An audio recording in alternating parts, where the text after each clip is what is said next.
శ్రీ పరాభవనామ సంవత్సరంలో మీనరాశి వారి యొక్క ఫలితాల గురించి తెలుసుకుందాం. పరాభవనామ సంవత్సరం మీనరాశి వారికి 2026 ఉగాది నుంచి ఆదాయ వ్యయాలు చూసుకున్నట్లయితే ఆదాయం 14, ఖర్చు 11, గౌరవం 7, అవమానం 2. ఇక ఈ సంవత్సరంలో మీనరాశి వారికి ఒక విధంగా జన్మరాశిలో శనైశ్వరుని యొక్క సంచారం, అర్ధాష్టమంలో ఉన్నటువంటి బృహస్పతి యొక్క సంచారం, ద్వాదశంలో నడిచేటువంటి రాహు సంచారం. మరి ఈ సంవత్సరంలో అన్నింటా మీనరాశి వారికి చూసుకుంటే 2025, 2026 గురుబలం లేదు, శని బలం లేదు, రాహు 12లో అన్నింటా కూడా 2025 నష్టముల నుంచి 26లో కొంతవరకు అనుకూలమైనటువంటి పరిస్థితులు తీసుకొస్తున్నాడు. మరి ఎప్పుడు అనుకూల పరిస్థితులు కలుగుతాయండి అంటే గురువు యొక్క పంచమ మార్పు ఏదైతే వస్తుందో 2026 మీనరాశి వారికి జూన్ 2వ తారీఖు నుంచి అత్యంత అనుకూలమైన యోగదాయకమైన సంవత్సరంగా చెప్పుకోవచ్చు. కాబట్టి గురువు కర్కాటక రాశిలోకి ప్రవేశించడం మీనరాశి వారికి ద్వాదశ రాహు ప్రభావం, నేత్రాలకు సంబంధించినటువంటి ఇబ్బందులు, బ్యాక్ పెయిన్, L1, L4, దీర్ఘ సంబంధితమైన సంచార సమస్యలు, అనారోగ్యం, కుటుంబ సమస్యలు, మనక్లేశం, మానసిక అస్థిమిత, సుదూర ప్రాంతాలకు ప్రయాణాలు, ఆర్థిక నష్టాలు, ఫైనాన్షియల్ ఇబ్బందులు, ఇంత సమస్యల రీత్యా మీనరాశి వారు ఎదుర్కొంటున్నటువంటి సమస్యలన్నింటినీ కూడా 2026లో పంచమ గురువు యొక్క మార్పుతో కొంత అర్ధసిద్ధి అనేది మీనరాశి వాళ్ళకు కలుగుతుంది. అంటే నమ్మిన వాళ్లకు న్యాయం చేయగలుగుతారు. మీనరాశి వారికి జన్మశని దోషం ఉంది కదండి, ఉన్నప్పటికీ కూడా మీరు నమ్మిన వాళ్ళకి మీరు న్యాయం చేస్తారు. దైవిక బలం దక్కుతుంది. గత నష్టాలని పునరావృత్తి కాకుండా చేసుకుంటారు. ఆర్థికంగా కొంత మెరుగుపడుతుంది. దీర్ఘకాలిక సమస్యలు కొంత మెరుగుపడతాయి. నమ్మిన వ్యక్తులు మీ దగ్గరికి వస్తారు. మీ మాటకు విలువ పెరుగుతుంది. కుటుంబపరమైన విషయాల్లో కూడా కొంత సానుకూల పరిస్థితులు అవ్వటం ప్రారంభమవుతాయి.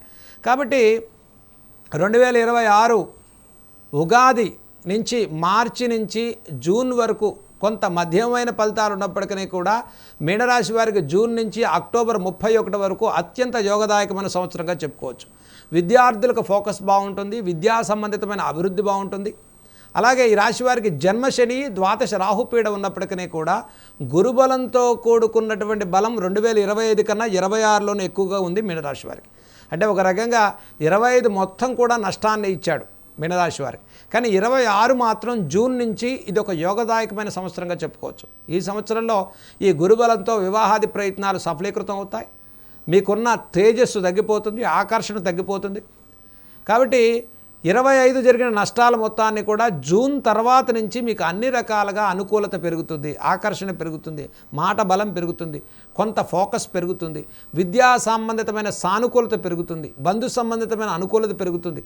గత నష్టాలను పునరావృత్తి కాకుండా చేసుకుంటారు. జీవిత భాగస్వామి నుంచి అనుకూల పరిస్థితులు గోచరించేటువంటి వారంగా చెప్పుకోవచ్చు. మీ శ్రమకు, మీ కష్టానికి మంచి ఫలితాలు కలుగుతాయి. అపవాద అవమానాల నుంచి ఉపశమనం పొందుతారు. మరి ఈ రాశి వారికి ద్వాదశ రాహు సంచారం, సుదూర ప్రాంతాలకు ప్రయాణాలు, అనవసర ఖర్చులు, అనవసర ప్రయాణాలు, అనవసరమైనటువంటి వ్యవహారాల్లో మనం ముందుకెళ్ళటం వల్ల అవి మనకి ఇబ్బంది కలిగించేటువంటి అవకాశం గోచరిస్తుంది. ఇక కుటుంబ విషయాల్లో, కుటుంబ వ్యక్తుల యొక్క ఆరోగ్య విషయాల్లో అత్యధికమైన నష్టం అండి. ఎంత ఆరోగ్యపరమైన అనారోగ్య ఇబ్బందులు కానీ, ఇటు మానసికంగా మనక్లేశం, కార్యనాశనం, ఏది మొదలుపెట్టినా కూడా ఆలస్యం అవుతూ ఉండటం, ఏది చేద్దామన్నది లాగిన్ అయిపోతూ ఉండటం, కార్యసిద్ధి లేకపోవటం, మానసిక అస్థిమిత, ఆర్థికపరమైన నష్టం, లోన్స్, ఫైనాన్షియల్గా ఖర్చులు పెరగటం, ఎంత చేస్తున్నప్పటికీ కూడా మనకి రికగ్నైజేషన్ లేకపోవటం, ఉద్యోగాలు మారిపోవటం, ఉద్యోగ బదిలీలు అవ్వటం, మరి విదేశీ సంబంధితమైన సమస్యలు, విదేశాల్లో ఉన్నవారు తిరిగి తన స్వదేశాలకు రావటం, కొంత వీసా సంబంధితమైన ఇబ్బందులు, స్థిరపడేటువంటి వారికి ఇబ్బందులు. అలాగే ఈ జన్మరాశి అయినటువంటి గురువు ఏదైతే అర్ధాష్టమంలో ఉండి జూన్ వరకు ఇబ్బందులు కలిగేటువంటి మీనరాశి వారికి జూన్ నుంచి పంచమ బృహస్పతి యొక్క సంచారం యోగదాయకమైన కాలంగా మారుతుంది. సినీ కళారంగాల వారికి యోగదాయకంగా ఉంటుంది. ప్రోత్సాహకరమైన ఫలితాలు సాధించుకుంటారు. జూన్ నుంచి విద్యార్థులు కొంత ప్రోత్సాహకరంగా ఉంది. జన్మశని పీడ ఉన్నప్పటికీ గురుబలంతో మంచి ఫలితాలు సాధించుకుంటారు. అలాగే ద్వాదశంలో ఉన్న రాహుదోష నివారణకు అంటే నేత్రపీడ, మరి మతిమరుపు, వస్తు సంబంధితమైనటువంటి నష్టాలు, ఫైనాన్షియల్ చీటింగ్స్ నుంచి మరి డిసెంబర్ 2026 వరకు కూడా రాహుదోష ప్రభావం అనేది మీనరాశి వారికి ఇబ్బంది పెడుతోంది. 2026 డిసెంబర్ తర్వాత నుంచి ఈ రాశి వారికి రాహు లాభస్థితిలోకి రావటం, అక్టోబర్ తర్వాత నుంచి గురువు షష్టమ స్థితిలోకి వెళ్ళడం అనేది కొంత ఇటు రాహుబలం కొంత పెరిగేటువంటి అవకాశం మీనరాశి వారికి కలుగుతుంది. కాబట్టి అన్ని శుభగ్రహాల్లో ఇటు శనైశ్వరుడు జన్మరాశిలో కంటక శని, ఇటు ఏలినాటి శనిలో ఉన్నారు. ఇటు చూస్తే పంచమ గురువు నుంచి 2026 నవంబర్ తర్వాత నుంచి గురువు షష్టమ స్థితిలోకి వెళ్ళటం ఒక మీనరాశి వారికి కొంత అనిశ్చిత వాతావరణం ఉంది. కాబట్టి ఏది యోగదాయకమైన సంవత్సరం అంటే 2026 జూన్ నుంచి అక్టోబర్ వరకే మీనరాశి వారికి యోగదాయకమైన సంవత్సరంగా ఉన్నది. కాబట్టి అక్టోబర్ తర్వాత నుంచి అంటే డిసెంబర్ నుంచి కూడా రాహుపీడ తగ్గిపోయి రాహు లాభస్థితిలోకి రావటం వల్ల విదేశీ ఉద్యోగాలు, విదేశీ ప్రయత్నాలు, షేర్ మార్కెట్, స్టాక్ మార్కెట్లో పెట్టేవారికి కొంత రాహు లాభస్థితిలోకి రావటం, ఆకస్మిక మార్పులు, ఆకస్మిక ప్రయాణాలు, ఉద్యోగ బదిలీలు, ఉద్యోగ మార్పుల విషయాల్లో కూడా రాహుబలం అనేది లాభస్థితిలోకి రావటం వల్ల కొంత నష్టాన్ని తగ్గించుకునే అవకాశం 2026 డిసెంబర్ తర్వాత మీనరాశి వారికి ఉన్నది. కాబట్టి ఇటు గురుబలం, శనిబలం లేనప్పటికీ కూడా మీనరాశి వారికి రాహుబలంతో 2027 సంవత్సరం కూడా అంటే మనం ఉగాది వరకు కూడా యోగదాయకమైన ఫలితాలనే మీనరాశి వారు సాధించుకుంటారు. ఇక అన్నింటా కూడా జన్మశనైశ్వరుని యొక్క ప్రభావంతో మీనరాశి వారు పడే ఇబ్బందుల రీత్యా అధిగమించి మనం అనుకూలమైన పరిస్థితులు పొందడం కోసం జూన్ వరకు కలిగేటువంటి గ్రహస్థితిని దృష్టిలో పెట్టుకుని ముఖ్యమైనటువంటి కార్యాచరణ జూన్ 2వ తారీఖు నుంచి అక్టోబర్లోపు చేసుకోవటం యోగదాయకంగా మారుతుంది. గత నష్టాల్ని పునరావృత్తి కాకుండా చేసుకుంటారు. కోర్టు వ్యవహారాల్లో విజయం సాధించుకుంటారు. నూతన గృహప్రవేశాలు చేసుకునేటువంటి వారు ఇప్పుడు ఎట్లాగో జన్మశని యొక్క దోషం వల్ల లోన్స్ ఇప్పిస్తాడు, ఏదో రకంగా రుణగ్రస్తుని చేసేటువంటి అవకాశం ఉంది. కాబట్టి ఆ రుణాలు అనుకూలంగా మార్చుకోవడం కోసం మీనరాశి వారు చక్కగా గృహాలు కొనుక్కోండి, ఆ ఫైనాన్షియల్గా కొంత ఇన్వెస్ట్మెంట్స్ ప్రాపర్టీ మీద పెట్టుకోండి. అలాగే గురువు పంచమంలోకి రాగానే గృహప్రవేశాలు చేయిస్తారు, వాహన యోగం కలుగుతుంది, వాహనాలు కొనుక్కుంటారు, వివాహాది ప్రయత్నాలు యోగిస్తాయి, అన్యోన్య దాంపత్యం బాగుంటుంది. అలాగే సంతానార్థులు శుభవార్తలు వింటారు. గతంలో ఉన్న షేర్ మార్కెట్, స్టాక్ మార్కెట్లో నష్టాలు కలిగిన వారికి కూడా కొంత జూన్ నుంచి అభివృద్ధి పదంలో ముందుకెళ్ళేటువంటి అవకాశాలు గోచరిస్తున్నాయి. ఇటు సినీ కళారంగాల వారికి బాగుంటుంది. ఇటు వ్యవసాయదారులు ఇప్పటివరకు కలిగిన నష్టం రీత్యా మళ్ళీ కోలుకొని ముందుకెళ్ళటానికి కొంత సాహసోపేతంగా జూన్ నుంచి త్వరితగతిలో షార్ట్ టర్మ్లో వేసుకునేటువంటి పంటల వల్ల కొంత అనుకూలమైన పరిస్థితులు మారే అవకాశం గోచరిస్తుంది.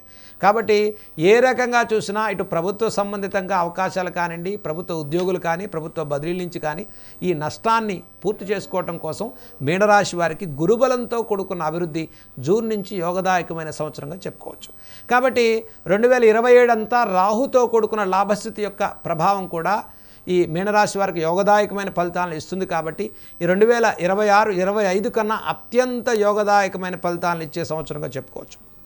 కాబట్టి ఇక మీనరాశి వారు అర్ధసిద్ధి, ఆర్థికపరమైనటువంటి సౌఖ్యం, ఆర్థికంగా మరి కుటుంబ ఆరోగ్యపరమైనటువంటి సౌఖ్యం కానీ, సఖ్యత కానీ, పార్ట్నర్షిప్ వ్యాపారాలు కానీ, గృహంలో శుభ కార్యక్రమాలు కానీ 2026 జూన్ నుంచి అక్టోబర్ వరకు యోగదాయకమైన ఫలితాలు సాధించుకుంటారు. ఈ రాశివారు చేయదగిన పరిహారాల గురించి తెలుసుకుందాం. ఇక మీనరాశి వారు ముఖ్యంగా 2026 సంవత్సరంలో ప్రతి వారంలో శనివారం రోజు మీరు చక్కగా ఆంజనేయ స్వామి వారి యొక్క ఆరాధన తమలపాకులతో, నాగవల్లి దళాలతో అర్చన చేసుకోండి. హనుమాన్ చాలీసా స్తోత్రాలు ప్రతిరోజు చదువుకోండి. ప్రతి శనివారం కూడా శనికి తైలాభిషేకాన్ని చేసుకోండి. యోగదాయకమైన ఫలితాలు కలుగుతున్నాయి. అలాగే గురుచరిత్ర మీరు పారాయణ చేసుకోండి. జూన్ తర్వాత నుంచి మీరు పట్టుకునే ప్రతి పనిలో కూడా ప్రోత్సాహకరమైన ఫలితాలే సాధించుకునేటువంటి సంవత్సరంగా చెప్పుకోవచ్చు. కాబట్టి మీనరాశి వారికి జన్మశని యొక్క దోష నివారణ కోసం కొత్తగా మీరు ఏదైనా ఎక్కువ మొత్తంలో investments, iron, oil, exporting, importing, share market, stock మార్కెట్లో పెట్టుకునేవారు జూన్ నుంచి అక్టోబర్ లోపే మీరు త్వరితగతిలో పనులు పూర్తి చేసుకోవటం అనేది, మంచి సమయంలో మంచి పనులు చేయటం అనేది మీకు లాభించేటువంటి సంవత్సరంగా ఈ రాశి వారికి మనం చెప్పుకోవచ్చు. కాబట్టి మీనరాశి వారికి జన్మరాశ్యాధిపతి గురువు కాబట్టి దక్షిణామూర్తి స్తోత్రాలు చదువుకోవటం, అలాగే గురుచరిత్ర పారాయణ చేయండి. దత్తనామాన్ని మీరు స్మరణ చేసుకోండి. స్మరణ మాత్రం వల్ల కూడా దత్తాత్రేయుడి యొక్క అనుగ్రహాన్ని మీనరాశి వాళ్ళు పొందుతారు. ఇక ఎక్కువ మొత్తంలో నష్టాన్ని తగ్గించి లాభస్థితిలోకి రావడం కోసం వీలైతే చండీ హోమాన్ని చేసుకోవటం వల్ల కూడా ద్వాదశ రాహు, నేత్రపీడ, మరి మానసిక అనిశ్చిత, మతిభ్రమణం, బుద్ధిమాంసం లాంటి సమస్యలన్నీ కూడా, బుద్ధిమాంజం లాంటి సమస్యలు కూడా నివృత్తి అయ్యి రాహుదోష నివారణ నుంచి ఉపశమనం పొందుతారు. కాబట్టి ఈ రాశి వారికి దుర్గా సప్తశ్లోకి స్తోత్రాలు చదువుకోవటం వల్ల కూడా యోగదాయకమైన ఫలితాలు సాధించుకుంటారు. 2026 పరాభవనామ సంవత్సరంలో మీనరాశి వారికి జూన్ టు అక్టోబర్ అలాగే 2027 జనవరి నుంచి కూడా రాహు వల్ల యోగదాయకమైన శుభ ఫలితాలు పొందుతారని, కాబట్టి గత సంవత్సరాల కన్నా యోగదాయకమైన శుభ ఫలితాలు పొందుతారని మనం ఆశించవచ్చు. సర్వే జన సుఖినో భవంతు.